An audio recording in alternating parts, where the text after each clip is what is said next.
सर्वेभ्यो नमः। देववाणी संस्कृतम ई गुरुकुलम में आप सभी पाठक महानुभावों का हार्दिक अभिनंदन है। मित्रों, आज हम लघु सिद्धांत कौमुदी के समास प्रकरण की तीसरी कक्षा को पढ़ने जा रहे हैं। मित्रों, अभी तक मैंने आपको 2 कक्षाएं पढ़ा दी हैं, जिसमें समास आदि के विषय में बताया गया है और हमने एक महर्षि पतंजलि जी का, पाणिनि जी का सूत्र भी पढ़ा, समर्थः पद विधि। तो मित्रों, इस पुस्तक अर्थात इसके जो मूल लेखक हैं आचार्य वरदराज महाराज जी हैं और इसके हिंदी व्याख्याकार हैं वो हैं गोविंद प्रसाद शर्मा जी। तो ये पुस्तक बहुत ही अच्छी पुस्तक है।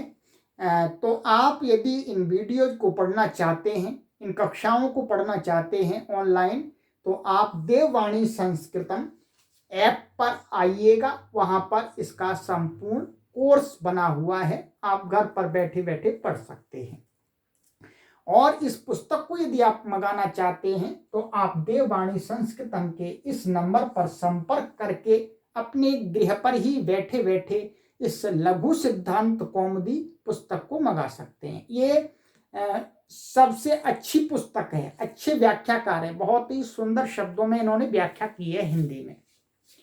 तो चलिए मित्रों, अब मैं आपको आगे कक्षा में ले चलता हूं जो हमें आज पढ़ना है। चलिएगा। तो गत कक्षा में मैंने मित्रों आपको ये पढ़ाया था समर्थः पद विधि, अर्थात जिन भी पदों का हम समास करेंगे वो कैसे होने चाहिए, समर्थ होने चाहिए, आपस में एक दूसरे से संबंध रखने वाले, सार्थक संबंध रखने वाले होने चाहिए।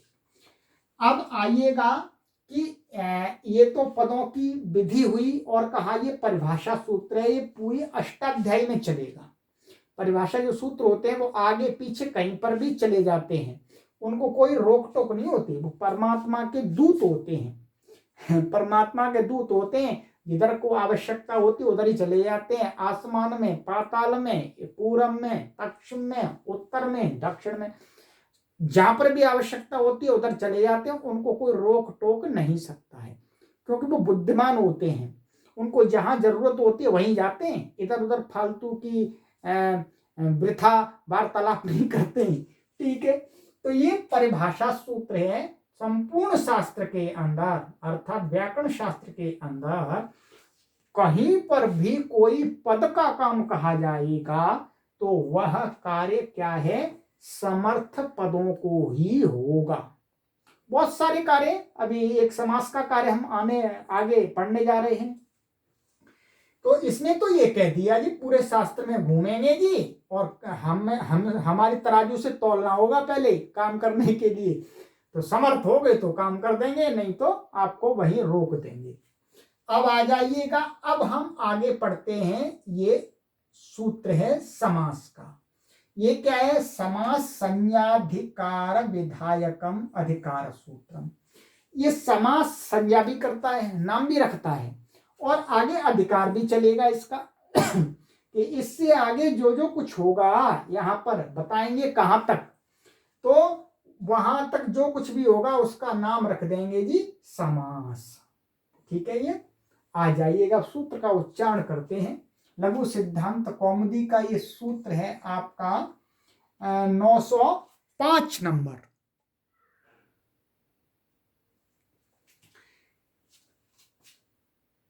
प्राक् कडारात् समासः। यदि आपको इसका उच्चारण सही करना चाहिए, कैसे करेंगे, प्राक् कडारात् समासः। 3 पदों में कर दीजिएगा, प्राक् कडारात् समासः। बोलिएगा मेरे साथ, प्राक् कडारात् समासः। ठीक है, चलिएगा, अब इसका हम पदच्छेद देख लेते हैं कि इसमें क्या क्या पद हैं और क्या क्या विभक्तियां हैं, वो हम यहाँ देखते हैं। इस पुस्तक को आप मंगा लेंगे तो बहुत अच्छा ही आपको ये पुस्तक सहयोग करेगी। देखिएगा, प्राक अव्यय पदम, ये क्या है? अव्यय है, इसका रूप नहीं चलता है। कडारात पंचम्यंतम, माने पंचमी विभक्ति एक वचन है, कडार शब्द का कडारात बना दिया। समासाह प्रथमांतम, माने ये प्रथम विभक्ति एक वचन है, ये भी ठीक है। और इसके अंदर 3 पद हैं और ये अधिकार सूत्र भी है, साथ साथ में संज्ञा नाम भी रखेगा। तो ये तो इसका है, इसके अंदर कोई समास नहीं है, ठीक है। आइएगा, अब हम देखते हैं इसका अर्थ। आचार्य वरदराज महाराज जी क्या अर्थ करते हैं? कहते हैं कडारा कर्मधारये इत्यतः प्राक् समास इत्यधिक्रियते। बहुत सुंदर, सरल अर्थ है पूरा एकदम। कहते कडाराह कर्मधारये, यहाँ पर ये विसर्ग है, कडाराह कर्मधारये, ये सूत्र है एक, कहाँ है मैं अभी आपको बतलाऊंगा। इत्यतः माने इस सूत्र से, अतः प्राक माने इस सूत्र से पहले पहले, ऐसे कह सकते हैं। कडाराह कर्मधारये इत्यतः प्राक माने इस सूत्र से पहले पहले जो भी कुछ कहा जाएगा वो क्या हो जाएगा?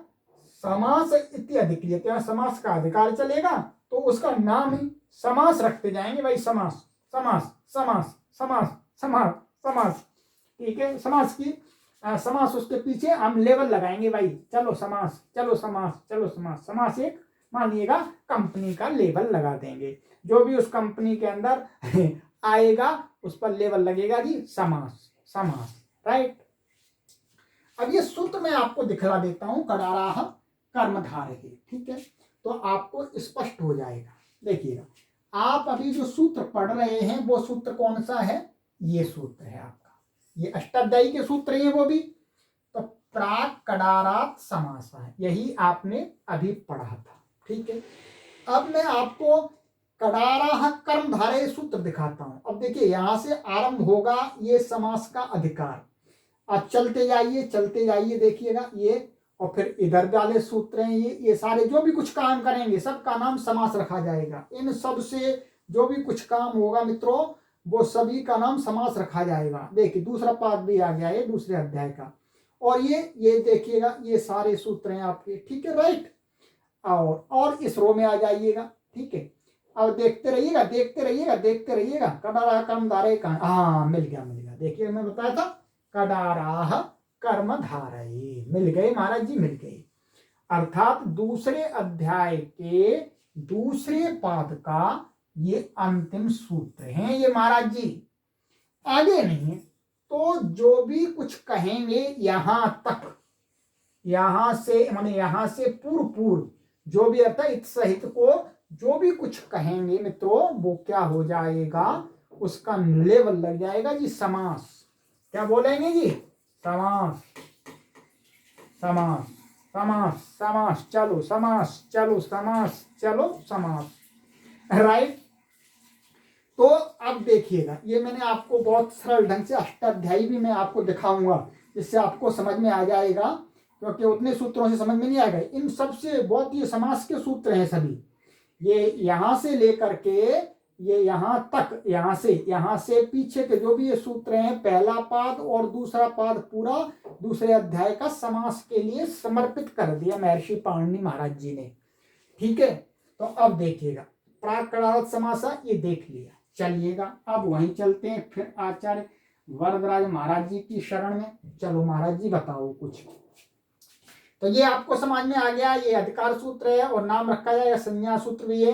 तो कडाराह कर्मधारये से पहले पहले जो भी कुछ कहा जाएगा वो सब कुछ समास कहा जाएगा मित्रों, ठीक है। अब देखिएगा, अब हमारे पास में एक आपका आगे का सूत्र आ गया, ठीक है, जो हमको यहां पढ़ना है। ये ये सूत्र है आपका 906। ठीक है, 906, क्योंकि इससे ऊपर वाला सूत्र ये आपने पढ़ा था 5वां, और इसके बाद में आ जाएगा ये आपका 906। ठीक है, ध्यान से देखिएगा, बोलिएगा मेरे साथ में एक बार। साह सुपा, साह सुपा। ठीक है, अब देखेंगे इसका पदच्छेद, देख लीजिएगा। सबसे पहले देखिएगा, साह अव्यय पदम, अव्यय है, सह का अर्थ साथ होता है जिसमें तृतीया होती है, और सुपा, सुपा ये तृतीया है, क्योंकि सह के योग में तृतीया होती है। ये हमने खूब पढ़ा, अनुवादों में आपको पढ़ाया, खूब पढ़ाया, रटा दिया। साह साकम सार्धम समम के साथ में तृतीया होती है। तो ये सुपा, सुपा ये तृतीयांतम पदम। तो इसके अंदर दो पद हैं, कोई समास नहीं है। ऊपर से इसमें क्या है, ये सुबा मंत्र ते परांगवत स्वरे से एक सुप आ रहा है। ठीक है, और प्राक कडारात समास, जो मैंने अभी सूत्र पढ़ाया था आपको, उससे समास की अनुवृत्ति आ जाती है। अनुवृत्ति, अनुवृत्ति आप समझेंगे, अनुवृत्ति माने ऊपर के सूत्र में से कुछ एक पद, दो पद अथवा पूरा सूत्र नीचे के सूत्र में मिल जाना, जोड़ देना, जोड़ करके अर्थ को बनाना, तो वो अनुवृत्ति माने ऊपर से आना, अनुवर्तन होना, उसके आगे वाले सूत्र के साथ में जुड़ जाना। कभी पूरा जुड़ जाता है, कभी अधूरा जुड़ता है, तो इस प्रकार से वो अनुवृत्ति कही जाती है। जैसे मानिएगा इस सूत्र में से केवल सुप आया, यहाँ ये शुभ का सुप आया, और प्राकृत समास से समास आया, इस वाले सूत्र में मिल गया, तो हम ये कहेंगे कि इस सूत्र में सहसुपा में सुबा मंत्रते से, सुबा मंत्रते परांगवत स्वरे से सुप की अनुवृत्ति आती है, और प्राकडारात समास से समास की अनुवृत्ति आती है। ठीक है, और क्या है, समर्थ पद विधि, ये परिभाषा सूत्र है।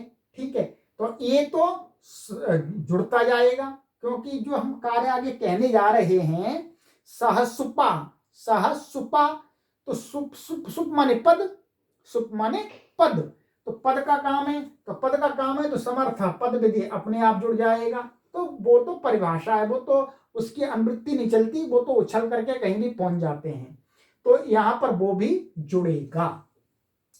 तो ठीक है, तो जो भी हम आगे कहेंगे वो क्या कहते हैं, समास समर्थाश्रित होना चाहिए, यह नियम भी इसमें लगेगा। ठीक है, अब आ जाइएगा, मैं आपको अष्टाध्यायी भी दिखला देता हूं, जिससे आपको ये मालूम हो जाए। आपने ये एक सूत्र पढ़ा था, ठीक है, ये सूत्र पढ़ा, हमें पढ़ाया आचार्य वरदराज महाराज जी ने, और ये पढ़ा दिया, ये नहीं पढ़ाया, क्योंकि ये लघु सिद्धांत का विषय नहीं है, यहाँ पर जितना चाहिए उतना दे रहे हैं। और ये सहसुपा ये हम पढ़ने जा रहे हैं। ठीक है, इसमें से क्या आ गया आपका, ये शुभ है, नहीं है, सुप है वास्तव में। ठीक है, ये पद इसमें आ गया, इसमें जुड़ जाएगा यहाँ पर। ठीक है, और प्राकड़ा समासा से समास जुड़ गया इसमें। ठीक है, ये समास पद जुड़ गया, और ऊपर से ये समर्था पद विधि इसमें पूरा जुड़ जाएगा। तो इतना शब्दों को मिलाकर के अब हमें अर्थ बनाना है।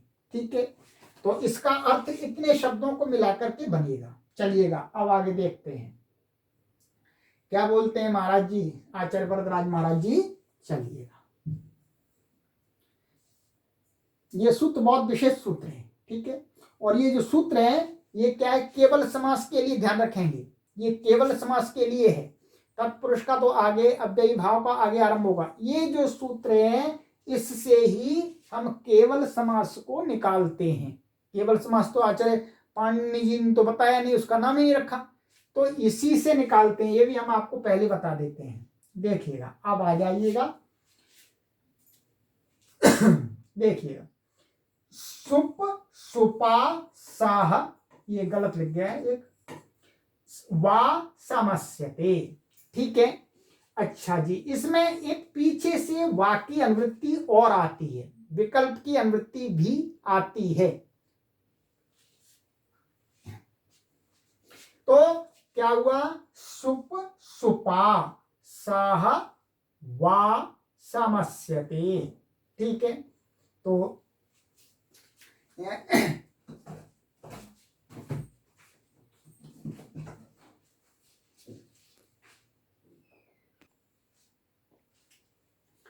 कहा कि जो सुप माने सुबंत, सुबंत माने सुबंत आपको पता ही है, सुप माने 21 प्रत्यय, सु औ जस अम औट शस आदि जो प्रत्यय हैं आपके 21, वो सुप कहे जाते हैं। ठीक है, ये 21 प्रत्यय, और ये भी सुप, ये भी 21 है।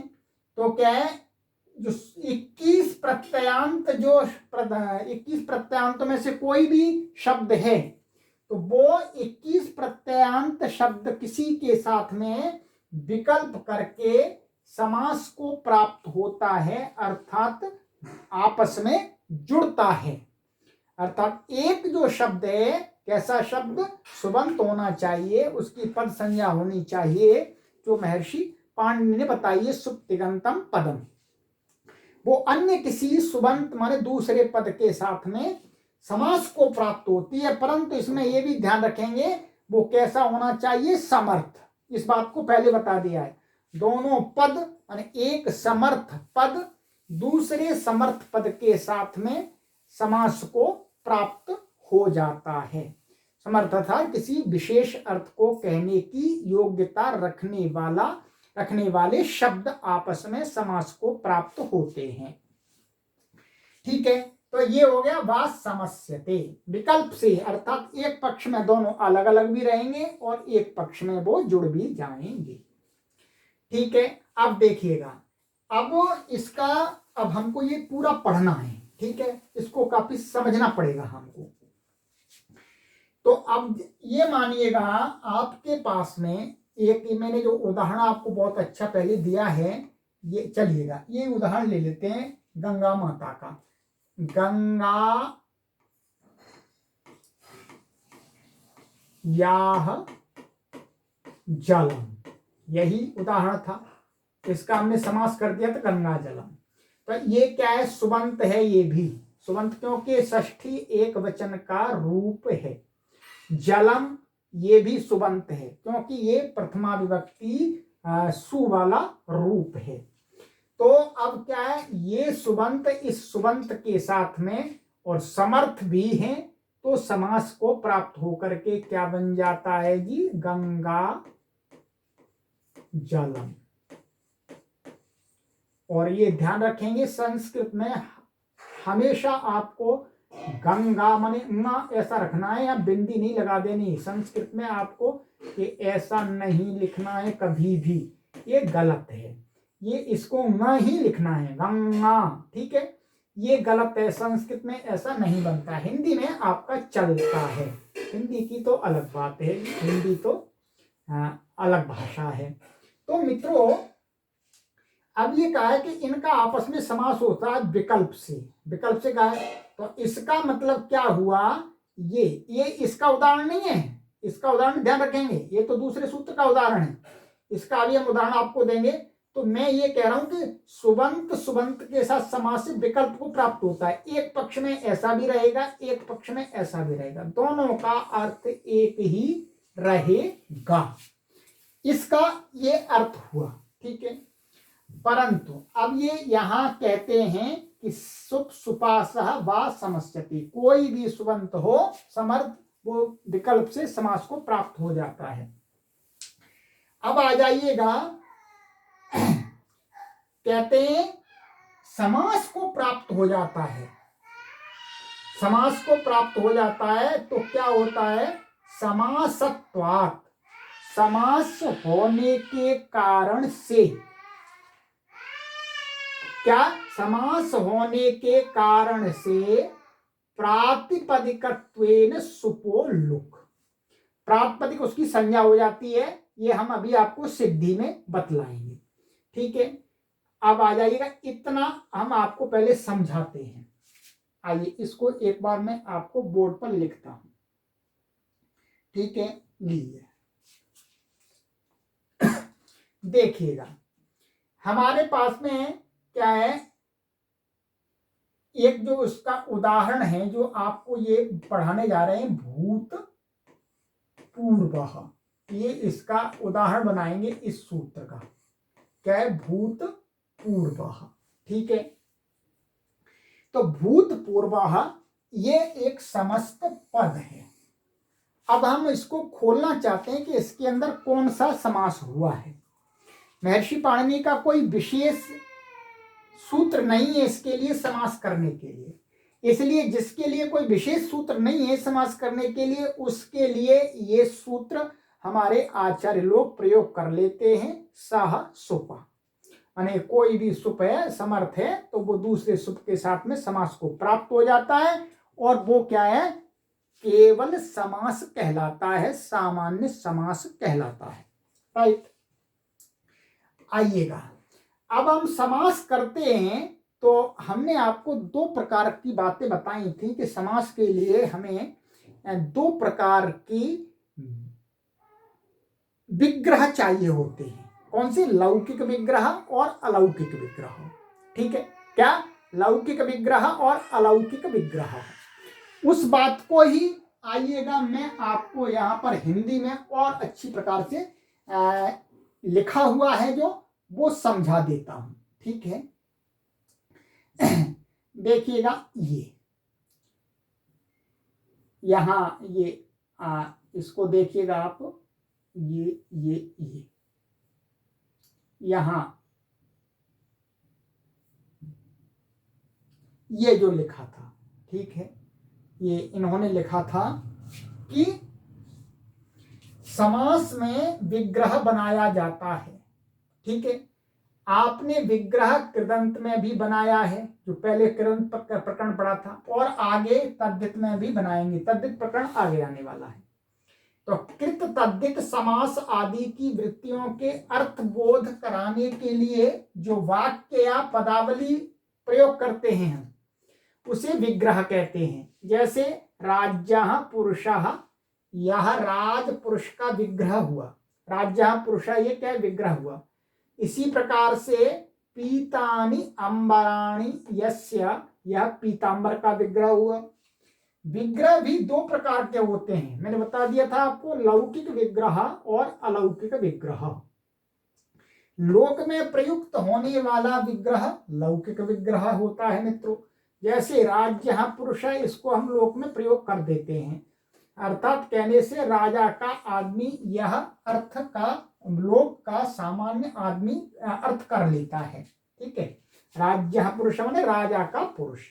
अलौकिक विग्रह केवल व्याकरण की प्रक्रिया में ही प्रक्रिया के लिए होता है, केवल व्याकरण में ही उसका प्रयोग होता है, ये ध्यान रखेंगे। तो ये मैंने आपको बता दिया था पूरा, राजन और नस पुरुष सु, ऐसा ये अलौकिक विग्रह। ठीक है, राज्य में जो विभक्ति है वह वचन है, वह नस है। ठीक है, और पुरुष में जो विभक्ति है वो सु है, इसलिए हमने अलग अलग रख दिया। तो राजन नस पुरुष सु का प्रयोग नहीं हो सकता लोक में, लोक में नहीं हो सकता, लोक में एक अलग करेंगे। ठीक है, अब मित्रों, अब मैं जो बात बताने जा रहा हूं वो ये बताने जा रहा हूं कि अब इन्होंने कहा कि सुबंत के साथ समास होता है, और उस समास होने के बाद में क्या होता है, समास उसका नाम होने से उसकी प्रातिपदिक संज्ञा हो जाती है। क्या हो जाती है, प्रातिपदिक संज्ञा, क्योंकि कृत तद्धित समासाश्च, ये सूत्र है कि जिसका ये सूत्र मैं आपको दिखला देता हूं। पहले ये आ जाइएगा, ये देखिएगा, ये सूत्र, क्योंकि ये पहले हमने पढ़ लिए आपके षडलिंग प्रकरण में, ये गया, देखिएगा, ये देखिएगा, कृत तद्धित समासाश्च, ये सूत्र है, ये क्या करता है, कृदंत और तद्धितांत जो प्रत्यय और समास, जिनका समास हुआ है, उस समास की क्या करता है, ये प्रातिपदिक संज्ञा कर देता है। ये प्रातिपदिक आप देख रहे होंगे, ये प्रातिपदिक ये नाम रख देता है। प्रातिपदिक नाम रखने से कुछ काम होते हैं, वो आगे हम सिद्धि में आपको पढ़ाएंगे। ठीक है, तो प्रातिपदिक नाम हो जाता है, समास जिसका भी हुआ जिन पदों का, उसका इस सूत्र से क्या हो जाता है मित्रों, प्रातिपदिक नाम। ध्यान रखें, कृतद्धित समासाष्ट से क्या हो जाती है, उसकी प्रातिपदिक संज्ञा भी हो जाती है समास की। अब आइएगा चलिएगा वहीं पर देखिएगा, वही कहा इन्होंने कि समासत्वात् माने समास होने से, तो क्या समासत्वात् समास होने से, प्रातिपदिकत्वेन माने समास हो गया तो प्रातिपदिक संज्ञा हो गई, तो प्रातिपदिक संज्ञा होने के कारण से सुपो लुक माने जो ये हम बताएंगे आपको, जैसे राज्य, राजन, गस और पुरुष, सु, तो उनके जो बीच के प्रत्यय हैं, बीच के अर्थात गस और सु, उनका लुक हो जाता है। ठीक है, लुक हो जाता है। लुक का अर्थ है, आपने पहले पढ़ लिया है, लुक माने प्रत्ययस्य लुक श्लू लुपः, प्रत्यय के अदर्शन माने प्रत्यय के हट जाने को ही क्या कहते हैं, लुक कहते हैं। अब प्रत्यय नहीं दिखता है। ठीक है, तो समासत्वात् प्रातिपदिकत्वेन सुपो लुक माने सुप का लुक हो जाता है। ठीक है, अब इतनी बात आपको समझनी है। अभी सिद्धि में आपको आगे कराऊंगा, आगे की कक्षा में, पहले आज केवल इतना पढ़ना है। ठीक है, तो सुप का लुक हो जाता है। मानिएगा आप, इन्होंने जो उदाहरण लिया है यहाँ पर, ये पूर्व, ये लिया है उन्होंने उदाहरण। ठीक है, पूर्व और ये अम, ठीक है, अम लिया, और भूत, ये सु लिया। ठीक है, भूत सु लिया।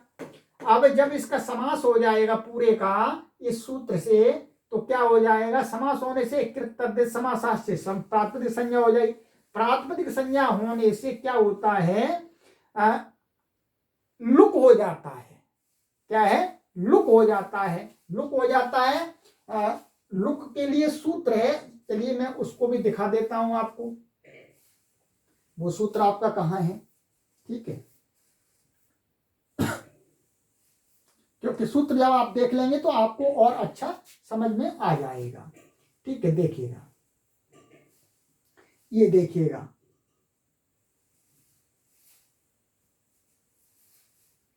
ये सूत्र है, सुपो धातु प्रातिपदिकयोः। ठीक है, इसमें ऊपर से लुक की अनुवृत्ति आ रही है। इसमें क्या आ रही है, ऊपर से, यहां से लुक चलेगा। ये ऊपर से आपका यहां से ये यहाँ लुक चलता है।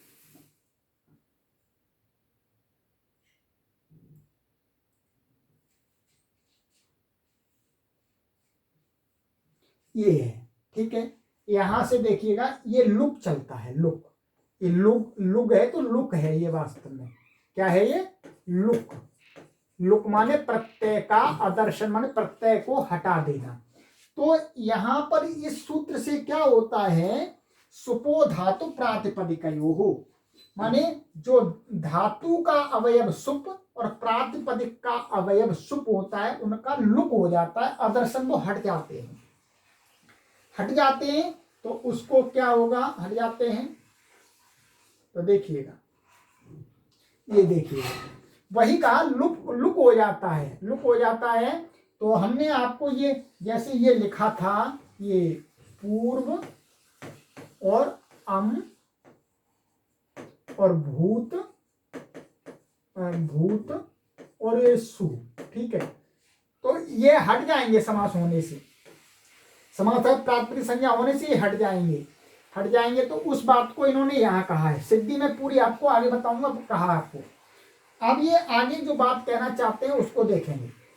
परार्थाभिधानम वृत्ति ही, क्या है, परार्थाभिधानम वृत्ति ही माने परार्थाभिधानम वृत्ति ही, इसको आपको समझना है कि वृत्ति हम कह रहे हैं बार बार, तो वृत्ति की परिभाषा क्या है, तो कहते हैं परार्थाभिधानम वृत्ति माने किसी विशेष माने समास आदि से, देखिएगा ये इसकी हिंदी बहुत सरल लिखी है, ये और समझ में आ जाएगा।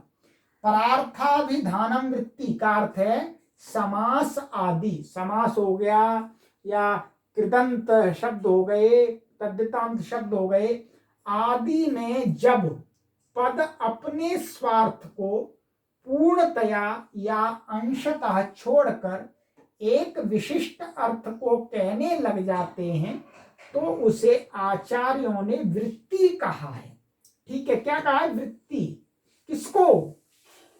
जब कोई शब्द है वो अपने अर्थ को या तो पूरा छोड़ दें और किसी अलग अर्थ को कहने लग जाएं, अथवा अंशतः छोड़ दें, कुछ बना रहेगा कुछ छोड़ देंगे, तो उस प्रकार के विशिष्ट अर्थ को, जिस विशिष्ट अर्थ को कहेंगे वह ही अर्थ क्या है, उसी अर्थ को आचार्यों ने वृत्ति शब्द से पुकारा है। ये ध्यान रखेंगे, नहीं तो आप कहेंगे वृत्ति क्या है, वृत्ति क्या है। तो वृत्ति जैसे अभी मानिएगा जैसे गंगायाः जलम, गंगायाः जलम, तो गंगायाः जलम का समास कर दिया तो गंगा जलम। तो गंगा जलम अब विशेष जल को कह रहा है, सामान्य जल को नहीं कह रहा। तो उसका जो विशेष जो जल जिसका संबंध गंगा से है, वह जल का जो जल अर्थ है, वह अर्थ ही क्या है, वृत्ति शब्द से कहा गया है। तो वृत्ति शब्द को आचार्यों ने उसी को कहा है। ठीक है, वृत्ति में शब्दों का अर्थ मिश्रित होकर एकाकार अर्थ का रूप धारण कर लेता है, अर्थात शब्द आपस में जुड़ जाते हैं तो फिर क्या होता है, वो जो भिन्न भिन्न अर्थ थे, गंगा का अर्थ अलग था, जल का अलग अर्थ था, वो सबका मिला करके एक विशेष अर्थ को सभी पद धारण कर लेते हैं।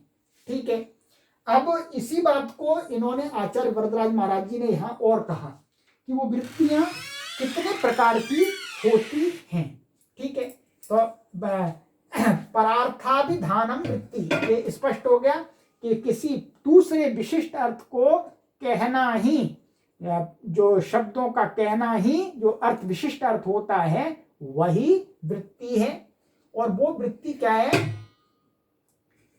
कृत तद्धित समास एक शेष सनाद्यंत धातु रूपाः पंचवृत्तयः।